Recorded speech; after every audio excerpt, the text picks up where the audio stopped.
ചേച്ചിയുടെ ഫോണിൽ നിന്ന് മെസ്സേജ് വന്നിരിക്കുകയാണ്, എനിക്ക് ഒരു 45,000 റുപ്പീസ് വേണം, എമർജൻസി ആണ്, എന്റെ UPIക്ക് എന്തോ പ്രശ്നമുണ്ട്, ഈ നമ്പറിലേക്ക് ഇടാൻ പറഞ്ഞിട്ട്. അപ്പൊ ഞാൻ സ്റ്റുഡിയോയിലായതുകൊണ്ട് ഫോൺ വിളിച്ച് ചോദിക്കാനും പിടിക്കാനൊന്നും നിന്നില്ല. സംഭവം എന്താണെന്ന് വെച്ചാൽ ചേച്ചിയുടെ UPI വർക്ക് ചെയ്തില്ല, ഈ ഒരു ID-യിലോട്ട് ഇടണം എന്ന് പറഞ്ഞു.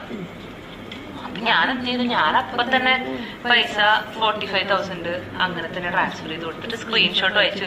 പിന്നെ ഞാൻ ഇങ്ങനെ സ്റ്റുഡിയോയിൽ ചിരിച്ചിങ്ങനെ ഒരു സെൽഫി അയച്ചു കൊടുത്തു. എന്നിട്ട് അപ്പൊ ചേച്ചി അപ്പൊ തന്നെ മെസ്സേജ് വന്നു, താങ്ക് യു. അത് കഴിഞ്ഞപ്പോ അടുത്ത മെസ്സേജ് വന്നു, ഞാനത് കാണിച്ചു തരാം, ഇതിനകത്ത് നമുക്ക് കാണിക്കാം. അത് കഴിഞ്ഞിട്ട് എനിക്ക് അടുത്ത മെസ്സേജ് വന്നു, ഒരു 30,000 കൂടെ ഇടുമെന്ന് വെച്ചിട്ട്. അപ്പൊ ഞാൻ വേഗം തന്നെ ചേച്ചിനെ വീഡിയോ കോള് വിളിച്ചു. എന്റെ പൈസ ഉണ്ടായിരുന്നില്ല അയക്കാൻ.